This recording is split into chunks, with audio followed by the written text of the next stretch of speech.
आप सभी को जय मसीह की। Praise the Lord. परमेश्वर का धन्यवाद हो कि उसने आज प्रातः से हम सभी को संभाला और ये मौका दिया कि हम आगरा मसीह मंदिर की जो संगति है, ऑनलाइन संगति में हम शामिल होने पाए। और मैं परमेश्वर का धन्यवाद देती हूँ कि पास्टर साहब के द्वारा उसने इस बात को ठहराया और मुझे भी ये मौका मिला कि आप लोग के संग हम सब मिलकर उसकी आराधना और संगति करते हुए वचनों की संगति में बढ़ने पाए। तो परमेश्वर का धन्यवाद उसके हर एक वरदानों के लिए, उसकी आशीषों के लिए जो प्रत्येक दिन वो हमको देता है। और वचन के अनुसार उसकी जो प्रतिज्ञा है कि वो हम मिट नहीं गए, उसकी माँ करुणा का फल है। और इसलिए दाऊद राजा हमको सिखाता है कि मैं हर समय यहोवा को धन्य कहा करूँगा, उसकी स्तुति निरंतर मेरे मुख से होती रहेगी, मैं यहोवा पर घमंड करूँगा। और इस प्रकार हम परमेश्वर पर घमंड करें, परमेश्वर पर के द्वारा हम आनंदित रहें, ताकि जो भी जीवन हमारा बाकी है हम अपने जीवन को उसको समर्पित करने पाएँ। सो पुनः आप सभी का आगरा मसीह मंदिर की सुंदर संगति में आप सभी का स्वागत है। परमेश्वर पिता आप सभी को बहुतायत की आशीष दे। मैं धन्यवादित हूँ पिता का कि वो जैसी भी हूँ मेरी अयोग्यता में वो अपने अनुग्रह से मुझे सामर्थ्य देकर अपने काम में लाता है। इसके लिए मैं हृदय से धन्यवाद देती हूँ खुदा का, आप सभी का, और पास्टर साहब उनके मैडम का और टीम मेंबर्स का, जिन्होंने मुझे मौका दिया कि मैं सोमवार को 7 से 8 इस संगति को करने पाए। इसके लिए मैं आपको हृदय से धन्यवाद देती हूँ। यही चाहती हूँ कि बराबर आप प्रार्थना में रखें, ताकि जो सेवा प्रभु चाहता है उसके द्वारा उसकी महिमा के लिए होने पाए।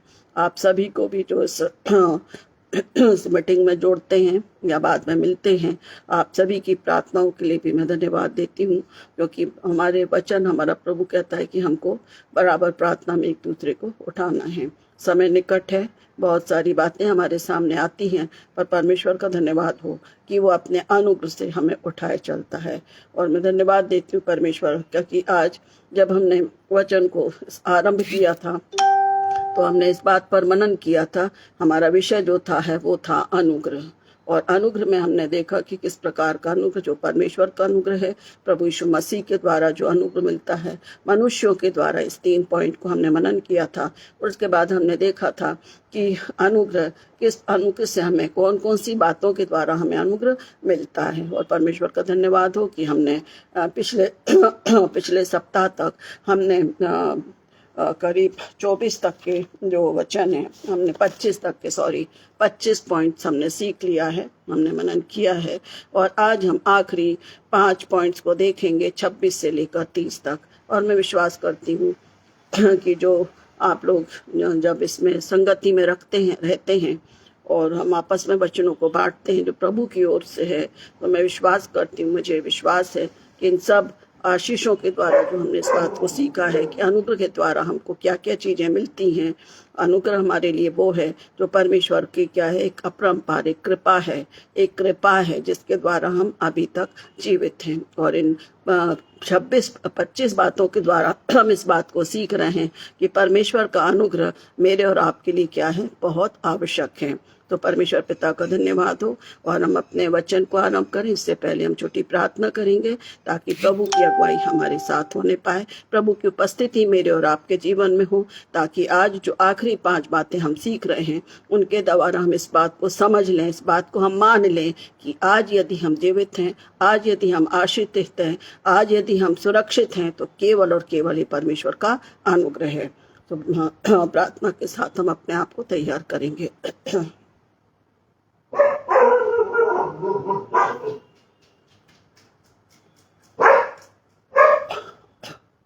यहोवा का धन्यवाद करो, क्योंकि वो भला है और उसकी करुणा सदा की है। हे मेरे मन, यहोवा को धन्य कहे, और जो कुछ मुझ में उसके पवित्र नाम को धन्य कहे।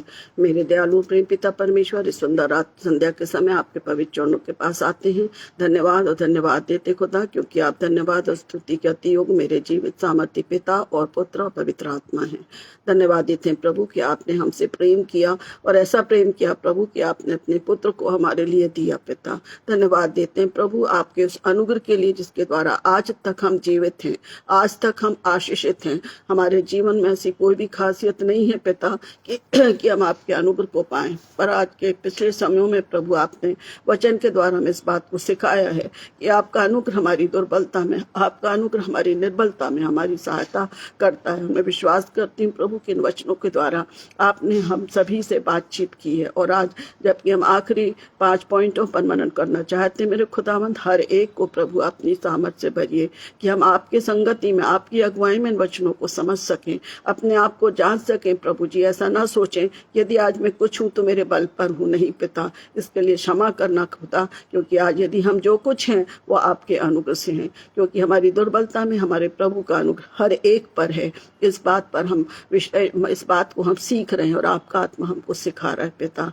हर एक को जो इस ग्रुप से जुड़े हुए हैं बड़े विश्वास के साथ प्रभु हर एक को आपके पवित्र और सामर्थ्य हाथों में सौंपती हूँ। हमारे बुजुर्गों के लिए, हमारे भाइयों के लिए, बहनों के लिए, माता पिता के लिए, जवान बेटे बेटियों के लिए, छोटे प्यारे बच्चों के लिए, और उन सभी के लिए प्रभु जी जो विश्वास में दृढ़ होने के लिए प्रभु आपकी संगति में एक एक के लिए मैं आपसे प्रार्थना करती हूँ। आप मेरी भी अगुवाई करें कि हम सब बड़ी नम्रता दीनता के साथ अपने आप को आपके निकट रखें, ताकि उस सामर्थ को पालें जो अनुग्रह के द्वारा आप हमको मिलती है।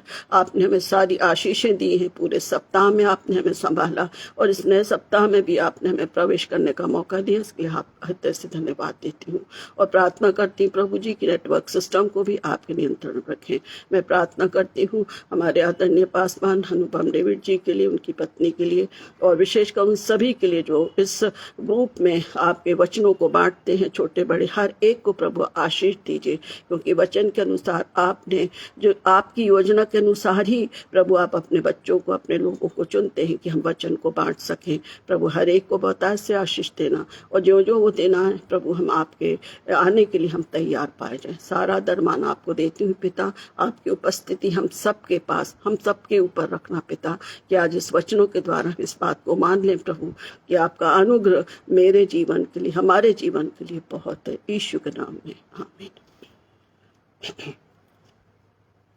एक छोटा सा गीत गाऊंगी ताकि हम अपने आप को वचन के लिए तैयार करें, और जब हम स्तुति और महिमा करते हैं हम परमेश्वर की उपस्थिति को महसूस करते हैं। दाऊद राजा भी कहता है कि यहोवा का धन्यवाद करो और निरंतर उसके नाम की स्तुति करते चलिए।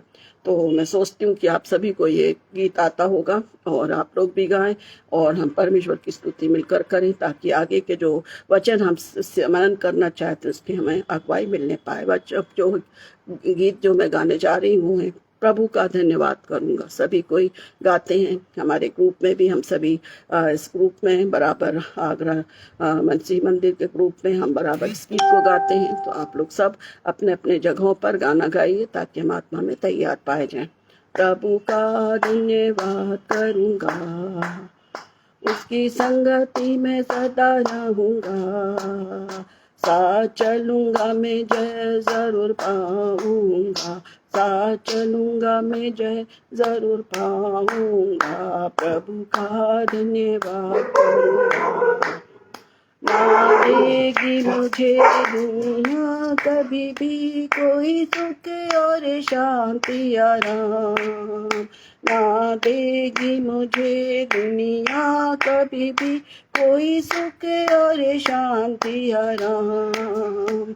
मेरे यीशु के साथ अपनी संगति में सदा मिलती खुशी मुझको, तेरे यीशु के साथ निसंगति में सदा मिलती खुशी मुझको।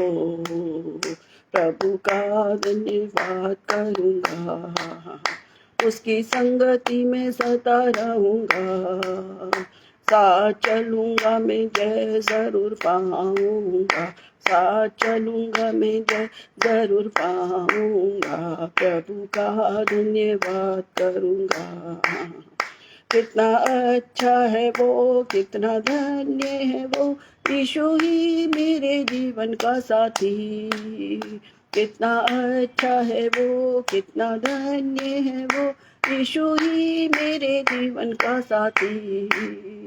मेरी जरूरतों को पूरा करता है वो, मेरी जरूरतों को पूरा करता है वो, कोई घटी नहीं मुझको, प्रभु का धन्यवाद करूँगा, उसकी संगति में सदा रहूँगा, साथ चलूँगा मैं जय जरूर पाऊँगा, साथ चलूँगा मैं जय जरूर पाऊँगा, प्रभु का धन्यवाद करूँगा, मेरी आयु के दिन पग पग में सदा तेरी सेवा को पूरी करूँगा, मेरी आयु के दिन पग पग में सदा तेरी सेवा को पूरी करूँगा, एक बत्ती समान जलता रहूँगा, तेरी महिमा मेरी कामना,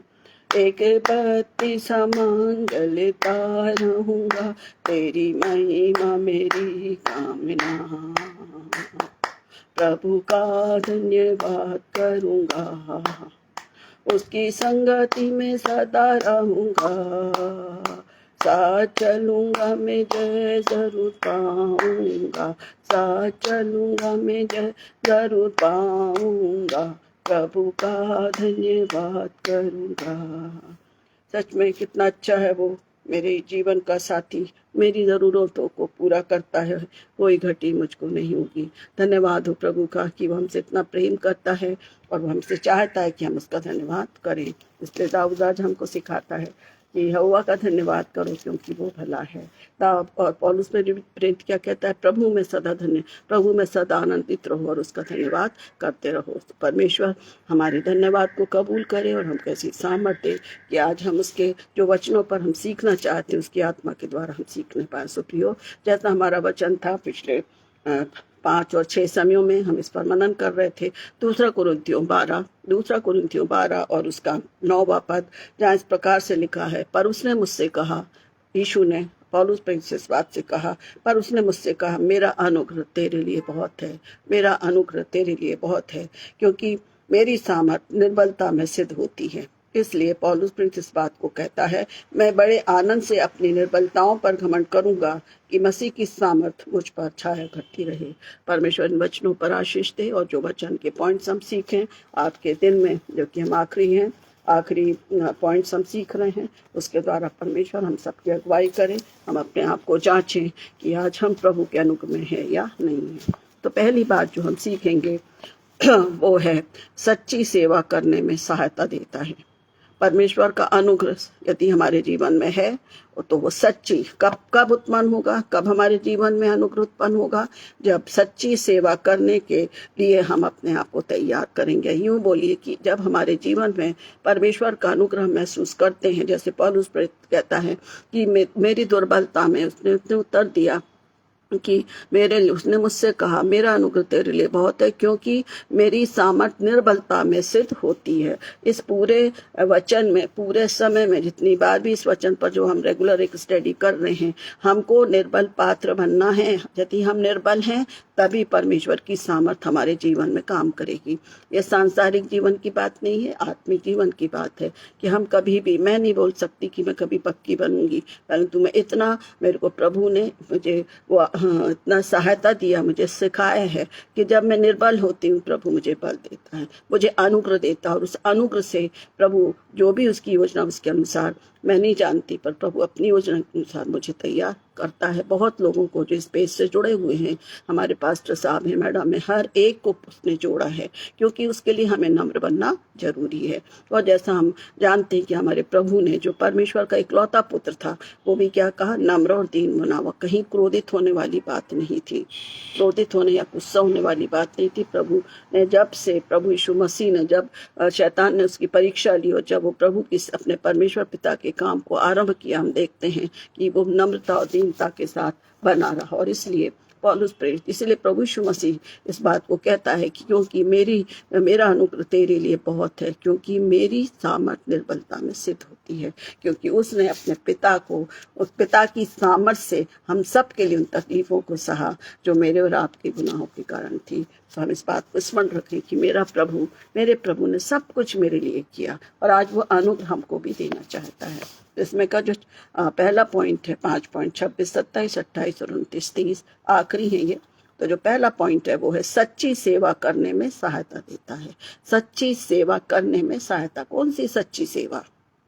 हम सोचते हैं हम वचन प्रचार कर रहे हैं, बहुत अच्छी बात है, पर एक वचन, एक शब्द और एक उसमें मैं और भी ये बोलना चाहूँगी, जब हम वचन को प्रचार करते, सच्ची सेवा करते हैं, हम शुद्ध मन से मदद करते हैं, वचन से उपकाई करते हैं, या हम संगीतों को गाते हैं, या हम किसी को सहायता करते हैं किसी भी प्रकार से, हम सच्चे मन से करते हैं, यदि हमारी सेवा अच्छी है तो हम कभी भी उस बात का ढिंढोरा नहीं पीटते। वचन भी कहता है कि तुम यदि एक हाथ से यदि तुम दान डाल रहे हो तो तुम्हारे दूसरे हाथ को पता नहीं लगना चाहिए। सच्ची सेवा करने में सहायता देता है। तो हम देखेंगे वचन के द्वारा कि पौलुस प्रेरित किस बात को सिखाता है कि सच्ची सेवा का मतलब क्या है। इब्रानियों 12 और 28, इब्रानियों की पत्री उसका 12वां अध्याय और उसके 28वें पद में लिखा है, उस पहाड़ के पास जो हुआ था जा और काली घटा और इस कारण हम जो हुआ था उसके पास जा। मैं निकाल इब्रानियों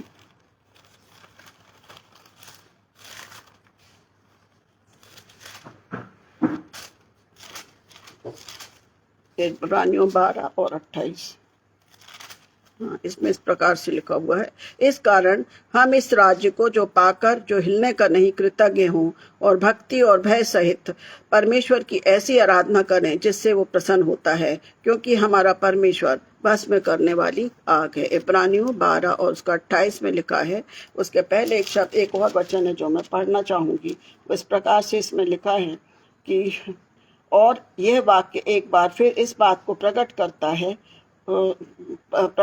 है कि जो वस्तुएं हिलाई जाती हैं वे सृजी हुई हैं, वस्तु होने कारण टल जाएंगी, ताकि जो वस्तुएं हिलाई नहीं जाती वे अटल बनी रहें। इस कारण हम इस राज्य को पाकर जो हिलने का नहीं, इसलिए हम इस राज्य को पाकर जो हिलने का नहीं कृतज्ञ हों और भक्ति और भय सहित परमेश्वर की ऐसी आराधना करें जिससे वो प्रसन्न होता है। इधर पर हमको इस बात को वचन सिखा रहा है और इस बात को हमें मदद कर रहा है कि हमको इस बात को ध्यान रखना है कि जो हमारी भक्ति है, जो हमारी भक्ति मतलब जो हमारे कार्य हैं, उन कार्यों में हम इस प्रकार से रहना है कि हम किसी के लिए या दिखाने वाला कोई काम हमारे जीवन से ना होने पाए। तो हम इस बात को और भी देखेंगे। 27वें पद में भी लिखा है, जैसा मैं भी पढ़ रही थी, कि पर तुम सियोन के पहाड़ के पास और जीवते परमेश्वर के नगर स्वर्गीय यरूशलेम के पास और लाखों स्वर्गदूतों और उन पहलौठों की साधारण सभा और कलीसियाएं जिनके नाम स्वर्ग में लिखे हैं और सबके न्यायी परमेश्वर के पास और सिद्ध किए हुए धर्मियों की आत्माओं और नई वाचा के मध्यस्थ यीशु और छिड़काव के उस लहू के पास आए हो जो हाबिल के लहू से उत्तम बातें करता है। सावधान रहो और उस कहने वाले से मुंह ना फेरो, क्योंकि वे लोग जब पृथ्वी पर की चेतावनी देने वाले से मुंह मोड़ कर ना बच सके तो हम स्वर्ग से चेतावनी देने वाले के मुंह से उड़कर कैसे बच सकेंगे। और इसमें हमको इस बात को सिखाता है कि हमको जो हमें ऐसी भक्ति में बने रहना है और इस बात में बने रहना कि हमारे जीवन से प्रभु को महिमा मिलने पाए। और आगे वचन में सिखा है कि हमारी जो भक्ति है और भय की ऐसी आराधना करें जिससे वो प्रसन्न होता है, क्योंकि हमारा परमेश्वर भस्म करने वाली आग है। और इसलिए भस्म करने के लिए इसमें इसलिए नहीं बोला है कि हम उसके लिए डरें, परंतु हमें सच्ची सेवा के लिए विषय में बताया गया है।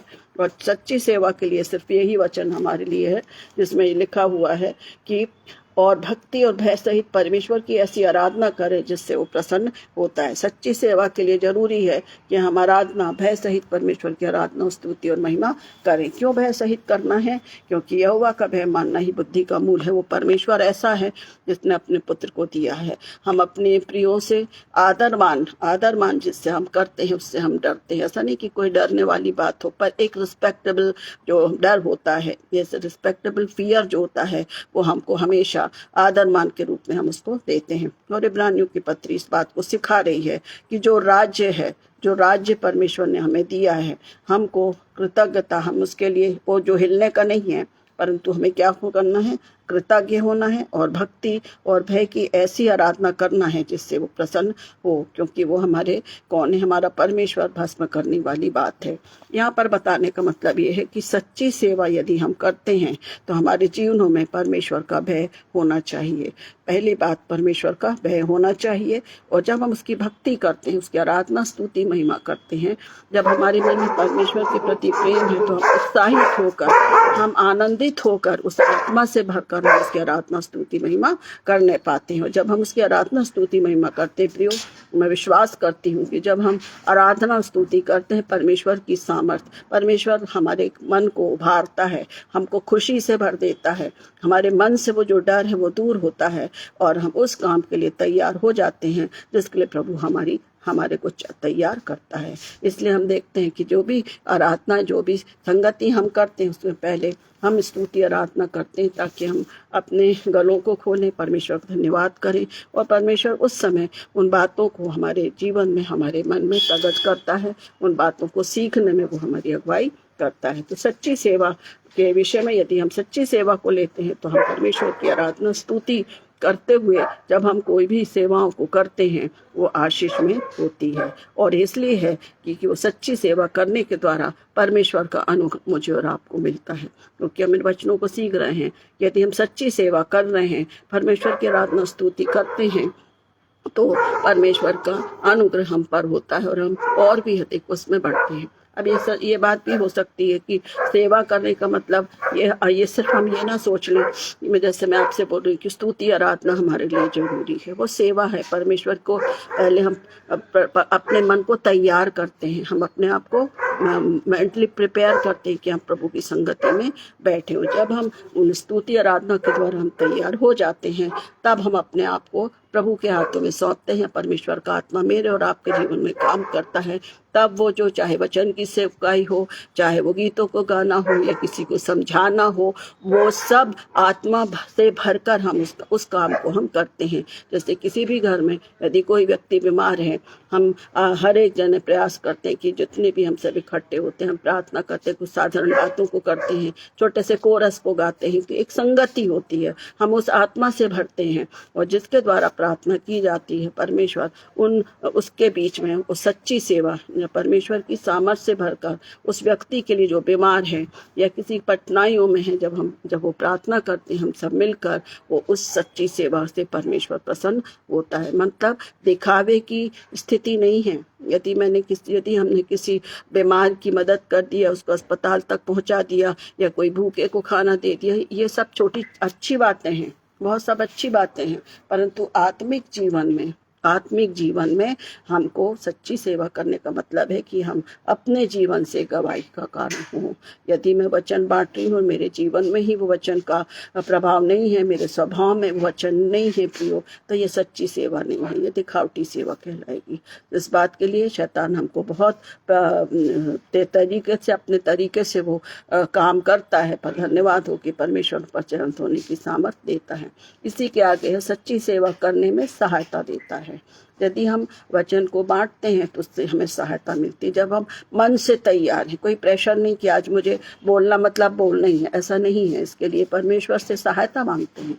जब परमेश्वर अगुवाई देता, प्रभु से विनती करते हैं, आप लोग सब, हम सभी एक दूसरे के लिए प्रार्थना करते हैं कि प्रभु आज वचन देना है, हमको वचन की सेवकाई करना, आप हमारा मार्गदर्शन करें और हम आपकी उस सेवा को जिसके लिए आप हमसे चाहते हैं, आप हमको इस्तेमाल करें। और जब हम उससे सहायता मांगते हैं, परमेश्वर अपने भेदों को प्रकट करता है और हम जानते हैं कि हमारी समझ का नहीं है, जो कुछ भी वो हमसे चाहता है वो उससे बुलवाता है। इस वचन के द्वारा हम इस बात को सीखते हैं कि यदि परमेश्वर का अनुग्रह मेरे और आपके जीवन में है तो वो हमारी सहायता करता है कि हम आत्मिक रीति से सेवा करने के लिए, आत्मिक जीवन में उन्नति करने के लिए, आत्मिक जीवन में अपने प्रियों को सहायता करने के लिए हम तत्पर हो सकते हैं। तो पहला वचन है कि सच्ची सेवा करने में वो हमारी सहायता करता है। बहुत बातों में हम बहुत सी चीजों में सहायता करते, मदद करते हैं, परंतु वो जो परमेश्वर को भाती हो, है ना, परमेश्वर को जो सेवा भाती है,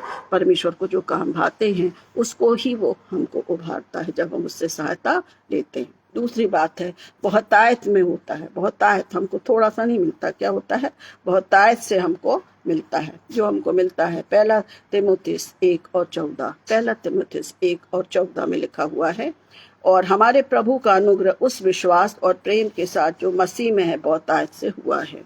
यहाँ पर जो अनुग्रह से मतलब है कि अनुग्रह हमको क्या देता है, बहुतायत से मिलता है। अनुग्रह यदि हमारे जीवन में है तो बहुतायत से उन बातों को हमारे ऊपर प्रकट करता है प्रियो, जो हमें आत्मिक जीवन में उन्नति का कारण बनाती है। जैसे अभी पहला पॉइंट हमने देखा है कि वो सच्ची सेवा के लिए हमारी सहायता करता है।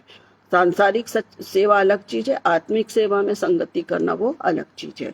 दूसरी बात जो हम देख रहे हैं, बहुतायत में होता है, थोड़ा नहीं देता है, बहुतायत से देता। और बहुतायत से कब मिलेगा, जब हम उससे मांगेंगे। हम अपनी इच्छा को उसके ऊपर नहीं थोपेंगे, हम प्रभु से मांगते हैं। और जैसा अनुग्रह का मतलब है ग्रेस ऑफ गॉड, प्रभु की क्या है, एक हमको दया है, और उसके द्वारा ही हम क्या करते हैं, परमेश्वर की निकटता में बढ़ते हैं, परमेश्वर के सामने अपनी बातों को रखते हैं। मान लीजिए कभी हम किसी स्थिति में ऐसे आते हैं कि हम कोई डिसीजन नहीं ले पाते, पर जब हम उससे प्रार्थना करते हैं, अपने बोझ को रखते हैं, परमेश्वर हमारी सहायता करके उन दुर्बलताओं से, उन प्रॉब्लम से हमें हटाने का रास्ता देता है। चाहे वो किसी मनुष्य के द्वारा हो, चाहे वचन के द्वारा हो, किसी भी तरीके से, पर वो हम पर अपने अनुग्रह को बनाए रखता है। अब हमको क्या करना है कि बहुतायत, जो अनुग्रह है वो हमें बहुतायत से मिलता है। इसमें वचन में लिखा है कि हमारे प्रभु का अनुग्रह उस विश्वास और प्रेम के साथ जो मसीह में बहुतायत से हुआ है। इसलिए जरूरी है कि हमारे जीवन में विश्वास और प्रेम होना चाहिए। मसीह जीवन के लिए विश्वास करना बहुत जरूरी है। जैसे इब्रानियों 12:1 में हम देखते हैं, अब विश्वास काहे से होता है, अनदेखी वस्तुओं का प्रमाण है। विश्वास, आशा, अब वचन इस बात को सिखाता है कि अनदेखी वस्तुओं का प्रमाण होता है वो विश्वास से। इब्रानियों 12:1 में लिखा हुआ है। अब विश्वास आशा की हुई वस्तुओं का निश्चय, 11वां पद इब्रानियों 11 और पहले में लिखा है, अब विश्वास आशा की हुई वस्तुओं का निश्चय और अनदेखी वस्तुओं का प्रमाण है। अनदेखी वस्तु क्या है हमारे लिए, अनदेखी वस्तु हमारा स्वर्ग है। प्रभु ने चाहा तो हम इस वचन पर आने वाले समय में मनन करेंगे कि विश्वास क्या है। परंतु हम जानते हैं, हम प्रभु यीशु पर आशा रखते हैं। हमारी आशा कैसी है, यदि हम आशा रखते हैं तो वो उस आशा के अनुसार ही हमें देता है। वचन जरूर हमको इस बात को सिखा रहा है कि बहुतायत से, यदि उसका अनुग्रह हम पर है तो बहुतायत से वो अनुग्रह हमको देता है।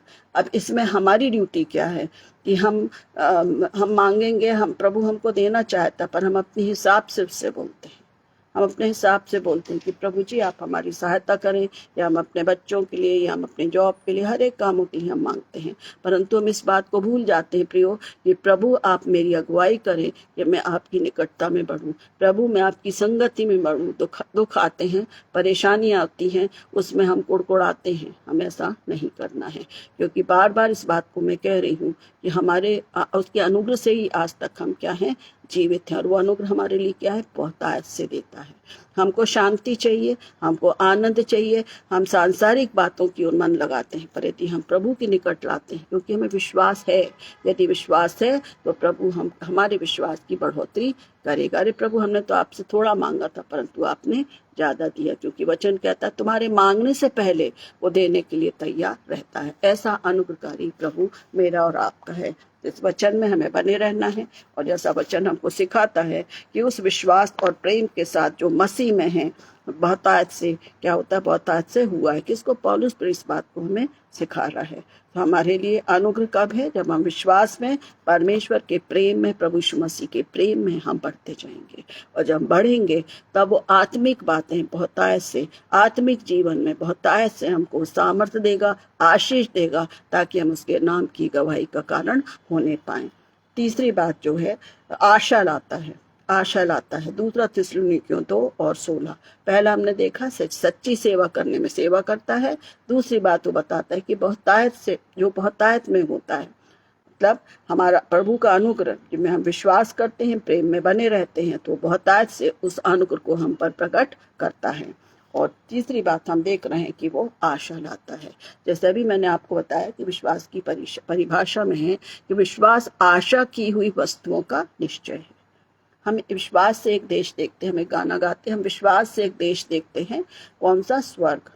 पर वास्तव में हम विश्वास नहीं करते हैं। क्षमा करिए, इस बात को मैं वास्तविकता में बोल रही हूँ। हम मानते हैं, क्योंकि हमने बचपन से सुना है कि हम स्वर्ग जाएंगे, और क्यों जाएंगे, कैसे जाएंगे, ये विषय इसमें नहीं है। पर यहाँ पर यदि प्रभु का अनुग्रह प्रियो तो हम कहाँ जाएंगे, वो हमको आशा देता है। प्रभु का अनुग्रह हमको क्या देता है, आशा देता है। हम आशा में ही तो हैं, हम आशा में ही तो हैं कि हमारा प्रभु आने वाला है। विश्वास में दृढ़ रहेंगे और आशा में बने रहेंगे तो निश्चित है परमेश्वर की निकटता में हम जाएंगे, जैसा विश्वास के विषय में हम सीखते हैं। तो वचन इस बात को कहता है, दूसरा थिस्सलुनीकियों 2:16, हमारा प्रभु यीशु मसीह आप ही और हमारा पिता परमेश्वर जिसने हमसे प्रेम रखा है और अनुग्रह से अनंत शांति और उत्तम आशा देता है। उसने हमको उत्तम आशा और आशीष दी है। क्या लिखा है वचन में कि हमारा पिता जिसने हमसे प्रेम रखा और अनुग्रह से, प्रेम और अनुग्रह, परमेश्वर का प्रेम, अनुग्रह, प्रेम जो उसने अपने पुत्र को दिया। और जब हम अनुग्रह के द्वारा जैसे सीखते हैं कि उसमें परमेश्वर की अनार्जित कृपा, उसमें हमें कोई मेहनत करना नहीं पड़ता, परंतु उसमें हमें विश्वास करना है। और जब हम उस पर विश्वास करते हैं, बराबर मसीही जीवन विश्वास पर आधारित है। और जब हम उस अनुग्रह में, प्रेम में बढ़ते, परमेश्वर की संगति में बढ़ते प्रियो, तो अनंत शांति को पाते हैं। उत्तम आशा भी हमको मिलती है। शांति, अनंत शांति जो संसार नहीं दे सकता। वचन क्या कहता है यूहन्ना 14 में, तुम्हारा मन व्याकुल न हो, मैं तुम्हें शांति दिए जाता हूँ। वो जब प्रभु तो उन तकलीफों को उठाने के पहले उसने इस बात को स्पष्ट कहा। तो आज हमें को परमेश्वर प्रभु यीशु मसीह के द्वारा अनुग्रह से हमको क्या मिलती है, अनंत शांति। अनंत शांति के लिए हम इस बात को सिर्फ इतना सोचते हैं कि हमारे जो सांसारिक दुख है, सांसारिक परेशानियां हैं, वो हमसे छूट गई तो हम शांति हो गई। सांसारिक शांति कभी नहीं मिलेगी किसी को। आत्मा में यदि शांति है प्रियो, आत्मा में यदि शांति है तो ही हम हर प्रकार की शांति को महसूस कर सकते हैं। आज के लिए चिंता नहीं करो, कल का दुख बहुत है, वचन सिखाता है। पर हम उसी में अशांति रहते हैं, क्या होगा क्या नहीं होगा, चिंता करना। और चिंता करना ही हमारी जो शांति है उसको क्या करता है, जहाँ चिंता है वहाँ शांति नहीं हो सकती। इसलिए परमेश्वर का अनुग्रह हम पर है। जब हम उसके निकटता में आते हैं, परमेश्वर की दया के द्वारा वो हमको अनंत शांति देने के लिए तैयार है, बशर्ते हम उस पर निर्भर होना सीखें। और जब हम शांति, अनंत शांति को पाएंगे, जैसा वचन तीमुथियुस को कह रहा है पौलुस प्रेरित, और उत्तम आशा भी मिलती है। उत्तम आशा, जहाँ शांति है वहाँ सब कुछ है। और उत्तम आशा मतलब हमारी बियॉन्ड इमेजिनेशन, हम क्या चाहिए हम सोच ही नहीं सकते। हम इतना जानते हैं कि यदि अनंत शांति है तो अनंत जीवन भी है। अनंत जीवन कौन सा है, हम प्रभु के साथ रहेंगे। मैं तुम्हारे लिए जगह तैयार करने के लिए जाता हूँ, वापस आकर तुम्हें वहां ले जाऊंगा कि जहाँ मैं रहूंगा वहां तुम भी रहो। ये भी यूहन्ना में हम देखते हैं और इन दिनों में हमने इस बात को देखा भी है। अभी पिछले बार हमने स्वर्गारोहण के विषय में देखा, इसलिए इस हफ्ते हमने पेंतेकोस्त के विषय में देखा कि किस प्रकार से परमेश्वर अपने लोगों को, प्रभु यीशु मसीह ने किस प्रकार उनको उस पवित्र आत्मा से भरपूरी दी है। तो क्रम से ये अनुग्रह के द्वारा ही ये सारी बातें पिता, पुत्र, पवित्र आत्मा हमको सिखाता है। इस वचन के द्वारा हम सीखें कि हमारी जीवित आशा कौन है, हमारा प्रभु है। हमारा विश्वास कौन है, विश्वास पौलुस प्रेरित हमको सिखाता है, अब विश्वास आशा की हुई वस्तुओं का निश्चय है। हमें मालूम है, हम आशा करते हैं, यदि हम मजबूत हैं प्रियो, तो हमें एक आशा है कि हमारे समय पूरा होगा, हम अपने प्रभु के पास जाएंगे। एक आशा में है और वो ही आशा हमारे विश्वास को आगे बढ़ाती है। तो इस प्रकार वचन हमको सिखाता है कि हमारा प्रभु यीशु मसीह आप ही और हमारा पिता परमेश्वर जिसने हमसे प्रेम रखा है और अनुग्रह से अनंत शांति और उत्तम आशा दी है। इन वचनों के द्वारा प्रभु अगुवाई करे कि हम उस आशा के लिए, उस आशा के साथ जीते जाएं। जो हमारी आशा किस पर है, केवल और केवल हमारे प्रभु पर है। क्यों है, क्योंकि उसके अनुग्रह से मैंने और आपने अभी तक का जीवन पाया है। चौथी बात हम देखेंगे, प्रचार करने की योग्यता प्रदान करता है। प्रचार करने की योग्यता प्रदान करता है, जिसको हम देखेंगे इफिसियों 3 और 8। इफिसियों 3 और 8 में इस बात को बताता है, मुझ पर जो सब पवित्र लोगों में से छोटे से भी छोटा हूँ, ये अनुग्रह हुआ कि मैं अन्य जातियों को मसीह के अगम्य धन का सुसमाचार सुनाऊं। ध्यान से सुनिए आप लोग, ताकि हम इसके द्वारा सीखें कि यदि हम वचन को बांट रहे हैं प्रियो, यदि आज हम वचन को बांट रहे हैं तो परमेश्वर के अनुग्रह से ही है। और उसमें इस प्रकार से जो पॉइंट दिया है कि अनुग्रह यदि है तो प्रचार करने की योग्यता वो प्रदान करता है। और वचन कहता है इफिसियों 3:8 में, मुझ पर, पौलुस प्रेरित इस बात को सिखा रहा है, मुझ पर जो सब पवित्र लोगों में से छोटे से भी छोटा हूँ। पौलुस प्रेरित ने कभी अपने को बड़ा नहीं बताया, वो तो इस बात को बता मैं तो इस लायक ही नहीं था, पर परमेश्वर ने उसको खड़ा किया। छोटे से भी छोटा हूँ, ये अनुग्रह हुआ कि मैं अन्य जातियों को मसीह के अगम्य धन का सुसमाचार सुनाऊं। और हम देखते हैं जो 12 और 13 पत्रियां उसने लिखी हैं वो इस बात की गवाह हैं कि उसको परमेश्वर का जो उस वचन हम उसी के द्वारा उस बात को सीख रहे हैं कि उसने उससे, प्रभु ने मुझसे कहा कि मेरा अनुग्रह तेरी निर्बलता में हमेशा तेरे साथ है। इसी वचन पर हम लगातार 5 और 6 और 7 बार में मनन कर रहे हैं। और इस प्रकार आज मेरा और आपका क्या काम है? यदि आज मैं वचन को बांट रही हूँ, परमेश्वर का आत्मा मेरी अगुवाई करता है, हम सभी जो भी स्पेस से जुड़े हुए हैं, हमारे पास पान है, मैडम है, और भी जो मेरी सिस्टर इन लॉ भी है, रूना पीटर भी हैं, और जितने भी लोग, बच्चे लोग भी हैं, बहुत सारी बहनें भी हैं, भाई भी हैं, हर एक को जब भी मौका मिलता हम सुनते हैं। ये प्रचार करने का जो काम है वो कोई सरल नहीं है। और वचन इस बात को कहता है प्रचार करने की योग्यता प्रदान करता है। यदि मैं और आप उस अनुग्रह से भरे हैं प्रियो, बिना अनुग्रह के एक वचन भी हम नहीं बोल सकते, क्योंकि बुलवाने वाला कौन है? परमेश्वर है।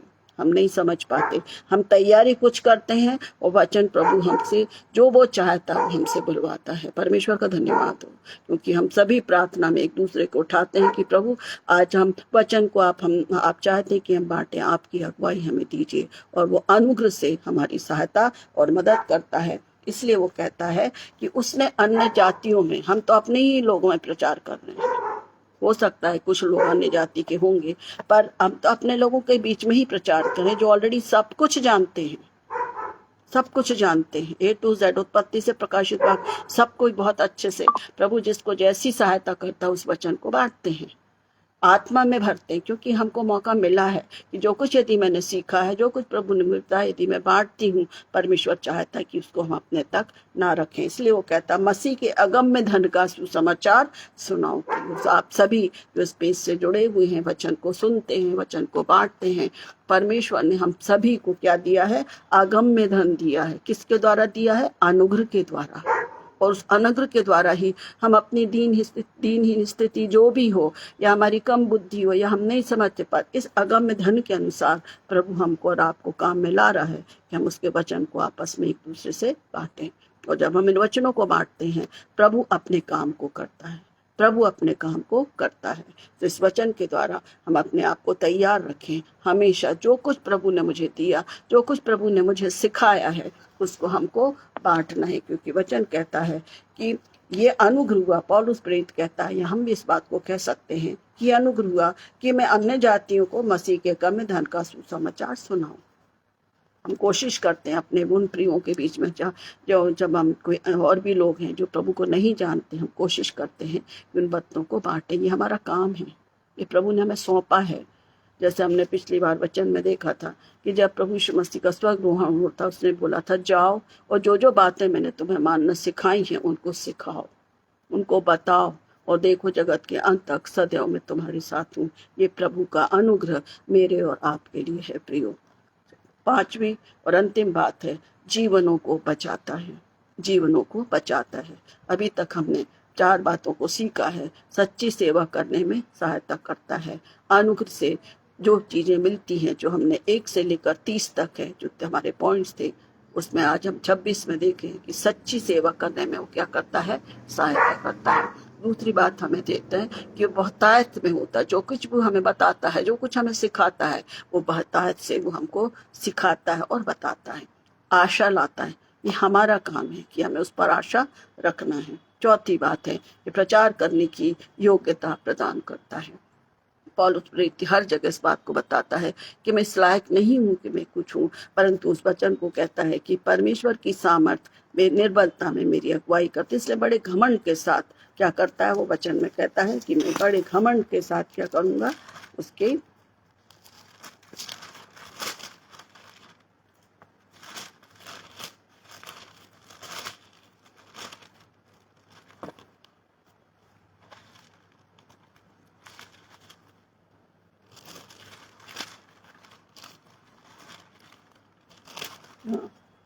इसलिए मैं बड़े आनंद से अपनी निर्बलताओं पर घमंड करूंगा कि मसीह की सामर्थ मुझ पर छाया करती रहे। इसी वचन पर हम मनन कर रहे हैं। इस कारण मैं मसीह के लिए निर्बलताओं में, निंदाओं में, दरिद्रता में, उपद्रवों में और संकट में प्रसन्न हूँ, क्योंकि जब मैं निर्बल होता हूँ तभी बलवंत होता हूँ। ये वचन बिल्कुल स्पष्ट है। उसके जीवन के द्वारा प्रभु ने उसको इतने अनुग्रह से भरा, जैसे उसने प्रॉमिस की, जो 9वें पद में हम देखते हैं, 2 कुरिन्थी 12:9 में, जिस पर हम मनन कर रहे हैं। उस पर उसने मुझसे कहा कि मेरा अनुग्रह तेरे लिए बहुत है, क्योंकि मेरी सामर्थ निर्बलता में सिद्ध होती है। इसलिए वो कहता है कि मैं बड़े आनंद से अपनी निर्बलताओं पर घमंड करूंगा कि मसीह की सामर्थ मुझ पर बनी रहे। प्रियो, यदि हमें कोई अच्छी चीज मिलती है तो हम बड़े उत्साह के साथ बताते हैं। कोई भी चीज हम मिले, हम कोई भी चीज लेते हैं या कोई चीज देखते हैं, हम एकदम बताते हैं, हम उसके लिए रुकते नहीं हैं। हम प्रचार हम मोबाइल के थ्रू ही हम मैसेज भेजते तो उतना नहीं रुक पाते। पर यदि आज मेरा जीवन बचा है, आज प्रभु ने मेरे जीवन में काम किया है, तो इसको हम बताते हैं कि नहीं बताते हैं? पूरे मन से बताते हैं। हम आनंदित होते हैं कि प्रभु, मैं दुर्बलता में थी, प्रभु मेरे परिवार में कठिनाइयां थी, प्रभु मेरे समस्याएं थी, प्रभु आपने अपने अनुग्रह से उन सबको दूर किया। धन्य है वे जो अपनी हर एक बातों को जो परमेश्वर की ओर से हमारे ऊपर आती हैं, सिखाते, उसकी गवाही देते हैं, विटनेस देते हैं। मसीही जीवन विटनेस का जीवन है। यदि आज सब कुछ बात हम करें, हमारे जीवन में ना हो, तो हमारा प्रचार करना कुछ भी नहीं है प्रियो। इसलिए जब भी वचन मैं कोशिश करती हूँ कि जो भी वचन हम बोलें, ऐसा बोलें जो स्वयं अपने जीवन में हम उनको अपनाने पाए। सो परमेश्वर इस पॉइंट्स के द्वारा हमारी अगुवाई करे कि जो कुछ वो हमारे जीवन में देता है, हर दिन देता है, हर बात सिखाता है, उसको हम क्या करें? बांटें। क्योंकि वचन कहता है कि वो अगम्य धन है जो हमें मिला है। हमारा जीवन अगम्य है, अगम्य धन के रूप में हमें जीवन मिला है। और इसलिए जब हमें जीवन मिला है तो हमको उसके विषय में जो भी हमें प्रभु दे रहा है उसको हम बांटना है, और हम प्रभु के राज में एक साथ पाए जाएं। आखिरी वचन जो है, जीवनों को बचाता है, जीवनों को बचाता है। जो हमें मिलता है 1 कुरिन्थियों 15 और 10, 1 कुरिन्थियों 15 और 10 इस प्रकार से लिखा है, परंतु मैं जो कुछ भी हूँ, परंतु जो कुछ भी मैं हूँ, जो कुछ भी मैं हूँ, परमेश्वर के अनुग्रह से हूँ। पौलुस प्रेरित पूरे समय इस बात को बताता है कि कुछ भी है वो अनुग्रह से है। उसका अनुग्रह जो मुझ पर हुआ वो व्यर्थ नहीं हुआ, परंतु मैंने उन सबसे बढ़कर परिश्रम भी किया। जीवनों को बचाने के विषय में इस पद को पढ़ रहे हैं। पौलुस अपनी गवाही को दे रहा है, पौलुस अपने एक्सपीरियंस को बता रहा है कि उन सब से बढ़कर परिश्रम भी किया, तो भी यह मेरी ओर से नहीं हुआ, परंतु परमेश्वर के अनुग्रह से जो मुझ पर था। पूरा हमारे अनुग्रह का जो सार है, जो 30 पॉइंट है, उसमें ये आखिरी पॉइंट, 30वां जो पॉइंट है, पूरे पॉइंट का एक सार है। जीवनों को बचाता है। और ये वचन वो अपनी गवाही के रूप में बताता है, जो मैंने पढ़ा 1 कुरिन्थियों 15 और 10। इसमें पहली बात क्या है? परंतु मैं जो कुछ भी हूँ, हम अपने आप को इस स्थान पर रखें, परंतु मैं जो कुछ भी हूँ परमेश्वर के अनुग्रह से हूँ। आज हम जीवित हैं, आज हमारा परिवार है, हमारे प्रिय हैं, हम सब बढ़िया हैं, परमेश्वर के अनुग्रह से हैं। इसी बात की तो विटनेस हमको देना है प्रियो, इसी बात की विटनेस हमको देना है। हम दुख में भी है तो भी हमको बताना है, क्योंकि उस दुख से निकालने वाला भी प्रभु है। दूसरी बात है, उसका अनुग्रह जो मुझ पर हुआ वो व्यर्थ नहीं हुआ। कैसा अनुग्रह उस पर हुआ प्रियो? हम जानते हैं पौलुस प्रेरित के विषय में हर बार हम इस बात को स्मरण रखते हैं कि वो उनके लोगों को जो उस पर विश्वास करते थे उनको सताता था और बंदी गृह में डालता था। सिर्फ एक बात, एक ज्योति चमकी और वो गिर गया। उसने पूछा तू कौन है? और प्रभु यीशु मसीह ने कहा मैं यीशु हूँ जो जिसे तू सताता है। एक छोटी सी रोशनी, हम बोलते हैं ना, अंधकार में एक छोटा सा दिया भी बहुत काम करता। परमेश्वर ने, प्रभु यीशु मसीह ने उस रोशनी के द्वारा, और भी कई तरीके से था प्रियो, क्यों? क्योंकि वो अंधकार में था, जीवनों को पहले उसने अपने जीवन को बचाया। प्रभु ने अपनी योजना के अनुसार उसको क्या किया, उसको बताया। तब तो उसने उसको कहा कि जा करके तू उसको बता और सिखा। तो उसने बोला नहीं प्रभु, आप जानते तो हैं उसने आपके लोगों को कितना परेशान किया। हनन्या में यदि गलत नहीं तो हनन्या के द्वारा, कि वो तो ऐसा कर रहा है, तो नहीं जा, उसको मैंने चुना है, उसको मैंने पकड़ लिया, उसको अपने लिए मैंने चुन लिया, इसलिए तू जाकर उसको सिखा और बता। और हम देखते हैं कि वो सबसे ज़्यादा परमेश्वर के प्रभु यीशु मसीह का प्रचार करते हुए 22 प्रकार की तकलीफ़ों को भी उसने उठाया है। 22 प्रकार की तकलीफ़ों को भी उसने उठाया, जेल में, जहाज के टूटने में, डूबने में, बंदी में, मारने में, काफ़ी मार उसको खाता था वो। बहुत सी बातें हैं। उन तकलीफ़ों को मैंने जो मनन किया, सीखा, उसमें 22 हैं, हो सकता आगे पीछे भी हो, पर उन सारी तकलीफ़ों को उसने उठाया प्रियो। और जब उसने उठाया तब तो वो जीवनों को बचा पा रहे हैं, तब तो उसने 13 पत्रियों को लिखा है। इसलिए वचन कहता है, परंतु वो जो अनुग्रह मुझ पर हुआ था वो व्यर्थ नहीं हुआ। आज मुझे और आपको जो अनुग्रह दिया है परमेश्वर ने, जिसकी दया से आज हम हैं, हम उसको व्यर्थ तो नहीं कर रहे। गंभीर बात है। हम मसीही हैं बचपन से, सब सही है, पर क्या मेरे जीवन से प्रभु को महिमा मिल रही है, ठोकर मिल रही है? उसके अनुग्रह को हम व्यर्थ तो नहीं जाने। अरे तो वो तो है ना, हम दुआ प्रार्थना करते इसलिए प्रभु हमको तो दे गई, वो तो सबको देता है। इतना प्रेमी है कि जो प्रार्थना करते हैं और जो नहीं भी करते हैं, दिन और रात और सूरज वर्षा पानी सब देता है प्रभु। पर जो अनुग्रह उसने हमें दिया है, जो वरदान उसने हमें दिए हैं, जो सेवा हमने दी, भिन्न भिन्न नौकरियों को भी एक सेवा के रूप में ही है चुना है। छोटी सेवा बड़ी सेवा कुछ नहीं है। जो भी सेवा उसने सौंपी है उसके अनुग्रह से हमें मिली है और उसको व्यर्थ नहीं होना चाहिए। इसलिए वो कहता है मैंने उसको व्यर्थ नहीं जाना। यह मेरी ओर से नहीं हुआ परंतु परमेश्वर के अनुग्रह से हुआ जो मुझ पर था। परमेश्वर के अनुग्रह से हम अपने जीवन को समर्पित करेंगे। हमारे जीवनों में ये 30 बात होना चाहिए यदि हम उसके अनुग्रह में बढ़े। बहुत लंबी पॉइंट्स थे, यदि आप चाहेंगे तो मैं इनको नोट्स बना के डाल सकती हूँ। यदि आपकी इच्छा हो तो पास्टर साहब या मैडम के थ्रू आप बता दीजिए। पॉइंट्स को मैं लिखूंगी ताकि हम दूसरों को भी इस बात को बता सकें। बहुत सारी बातें हैं, पर जो कुछ हम सीखते हैं यदि हम उसको बताते हैं, हो सकता है एक जन भी यदि प्रभु के अनुग्रह में आ जाए तो प्रभु का अनुग्रह जो उसने पाया उसको महसूस करेगा, उसको जानेगा, और जब वो जानेगा तो वो दूसरों को बताने के लिए उत्साहित होगा। इसी बात को तो हम सीख रहे हैं। प्रचार करने के लिए सामर्थ प्रदान करता है, जीवनों को बचाता है।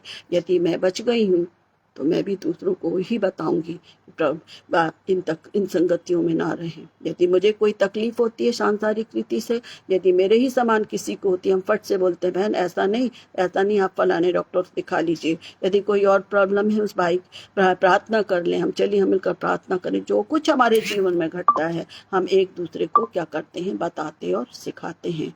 क्यों सिखाते हैं? क्योंकि हम चाहते हैं कि जो कुछ मैंने प्रभु से पाया है उसको हम उसको बांटें। इसके साथ ही जो आखिरी वचन जो वो कहता है, वचन उस बात की गवाही देता है। इसलिए चाहे मैं हूँ चाहे वे हों, हम यही प्रचार करते हैं और इसी पर तुमने विश्वास भी किया है। 11वां पद इस बात को बताता है, 1 कुरिन्थियों 15 और 10 में। इसलिए चाहे मैं हूँ, 11वें पद में, इसलिए चाहे मैं हूँ चाहे वे हों, जो प्रभु पर विश्वास करते हैं, जो नहीं करते हैं, हम यही प्रचार करते हैं और इसी पर तुमने विश्वास भी किया है। ये उन लोगों के लिए, कुरिन्थुस की कलीसिया के लिए उसने लिखा है, पर मेरे और आपके जीवन में भी हैं। यदि आज हमने प्रभु के अनुग्रह को पाया है, परमेश्वर के वरदान को पाया है, पर जो कुछ हमने सीखा, छोटी छोटी बातों को भी हम आपस में शेयर करें ताकि हम आत्मिक जीवन में एक दूसरे के लिए आशीष का कारण हो। तो परमेश्वर इन वचनों के द्वारा हमारी अगुवाई करें। और जैसा हम इस वचन की शुरुआत में हमने देखा था कि जो परमेश्वर का जो अनुग्रह है वो बहुत आज से हम पर होता है। और इस वचन को मैं पुनः पढ़ के इसको ख़त्म करूँगी, जैसा हमने शुरुआत में देखा था। इस बात को वचन इस बात को सिखाता है, उसने प्रभु ने मुझसे कहा मेरा अनुग्रह तेरे लिए बहुत है क्योंकि मेरी सामर्थ्य में निर्बलता में सिद्ध होती है। इस बात को हमने देखा है और इस बात को हम गवाही के रूप में दें, जैसा वचन अभी हमने देखा है। इसलिए मैं बड़े आनंद से अपनी निर्बलताओं पर घमंड करूंगा कि मसीह की सामर्थ मुझ पर छाया करती रहे। परमेश्वर इन वचनों के द्वारा हम सभी को सामर्थ दे। हमको उसने अनुग्रह दिया है प्रियो, और उस अनुग्रह को में बने रहकर हम इस बड़े कार्य को कर सकते हैं, क्योंकि परमेश्वर की सामर्थ, प्रभु की सामर्थ मेरे और आपकी निर्बलता में सदैव मेरे साथ है। परमेश्वर वचनों के द्वारा हम सभी को आशीष दे और हम प्रार्थना में बराबर एक दूसरे को उठाते चलें। छोटी प्रार्थना के साथ हम समाप्त करेंगे। हमारे दयालु प्रेम पिता परमेश्वर, इस संध्या रात्रि के समय आपके पवित्र चरणों के पास आते हैं, धन्यवाद देते हैं प्रभु कि आज का दिन आपने हमारे जीवन में जोड़ा और प्रभु ये मौका दिया कि हम सब प्रभु जी आगरा मसीह मंदिर मिनिस्ट्री के द्वारा प्रभु जी हम वचनों को अपने जो भी वचन है आपस में शेयर करने पाते हैं। आपके द्वारा प्रभु जी मिनिस्ट्री बनाई गई है, उसके लिए हम धन्यवाद देते हैं, क्योंकि वचन के अनुसार प्रभु अपने लोगों को चुनते हैं, आप लोगों को चुनते हैं, उनको तैयार करते हैं ताकि वे इस माध्यम के द्वारा प्रभु हम उन वचनों को आपस में बांट सकें और एक दूसरे के लिए बड़ी आशीष का कारण बने, क्योंकि हम इस बात को जानते हैं और मानते और विश्वास करती हूँ प्रभु में कि आज यदि हम जीवित हैं केवल आपके अनुग्रह से है और इस अनुग्रह में हमें बने रहना है, क्योंकि आपका आना निकट है। मेरे खुदा हमारे सबके मनों को खोले प्रभु कि हम शांत नहीं बैठें, जो कुछ आपने दिया उसको लेकर हम अपने पास ही ना बैठें, परंतु हम बांटें, क्योंकि आप चाहते हैं कि जहाँ आप हैं वहाँ हम सब भी वहीं रहें। मेरे खुदावन प्रार्थना करती प्रभु प्रत्येक को आप अपने बल और सामर्थ से भरिए, जो भी दुर्बलताएं चाहे वो आत्मिक हो चाहे शारीरिक हो, उन हर एक दुर्बलताओं के लिए मैं आपसे प्रार्थना करती हूँ। हर एक के मन को प्रभु आप अपनी आत्मा से भरें ताकि हम मांगे, आप बोलते हैं मांगो तो तुम्हें मिलेगा, पर यह भी है प्रभु जी कि हम सोचते हैं और आप हमको प्रेरित करते हैं कि बेटा मैं तेरे साथ हूँ, बेटी मैं तेरे साथ हूँ, और आप उन बातों को हमारे सामने रखते हैं। धन्यवाद देते प्रभु आपके असीम प्रेम के लिए जो समझ से परे है। हम माता पिता होकर प्रभु जी अपने बच्चों की चिंता करते हैं, प्रभु आप तो ऐसे प्रेमी पिता हैं कि हमको चाहते हैं कि हम उस चिंता तक भी ना पहुँचें, पर हमारे विश्वास की कमी घटी के कारण प्रभु ये दुर्बलता होती है। पर हम धन्यवाद देते हैं कि पौलुस प्रेरित के द्वारा हमने इस बात को सीखा है कि हमारी निर्बलता में आपका अनुग्रह बहुत है। मेरे खुदा जितनी भी बातों को प्रभु जी हमने 5 और 6 बार में सीखा पिता, उस पर आपकी आशीष हो और इस वचन की सामत हर एक को दीजिए। पुनः हर एक बातों के लिए आपका धन्यवाद करते हैं, उन हर एक प्रियों के लिए जो बीमार हैं या किसी प्रकार की परेशानियों में हैं, किसी प्रकार की निराशाओं में हैं, अलगाव में है पिता, आपका वचन उनके जीवन में काम करे, वे आपके प्रेम को महसूस करें पिता, क्योंकि सब बात का समय आपने ठहराया है और हम यही चाहते हैं कि समय रहते वे समर्पित हो और आपके नाम को महिमा दें। हम पुनः हर एक बातों के लिए आपका धन्यवाद करते हैं और विश्वास के साथ अपने हर एक प्रियों को जो इस स्पेस से जुड़े हैं, हमारे पासबान के लिए, उनके परिवार पत्नी के लिए और हर एक के लिए हम हृदय से आपका धन्यवाद करते, प्रार्थना करते कि एक बड़ा बीड़ा जो उन्होंने उठाया है प्रभु जी, इससे जुड़े हुए प्रत्येक भाई बहन बच्चे जो वचन को बांटते हैं प्रभु, निरंतर आपके अनुग्रह में बढ़ते जाएं ताकि आपकी मर्जी पूरी हो। हर एक बातों में आपको महिमा मिले, हर एक बातों में आपकी अगुवाई और सहायता दीजिए। जाने अनजाने में जो भी पाप भूल अपराधी उनको दया करके क्षमा करें प्रभु। आने वाली रात्रि में आपकी सुरक्षा दीजिए, वचनों के द्वारा हमसे बातचीत करिए, आपके मर्जी के मुताबिक हम नए दिन को देखें और जो सेवा हमसे चाहते हैं उसके लिए हम सबको तैयार करें। सारा आदर मान सम्मान आपको मिले प्रभु, विनती को सुने और दया से ग्रहण करें। आमीन आमीन आमीन। यीशु सहाय। शुभ रात्रि।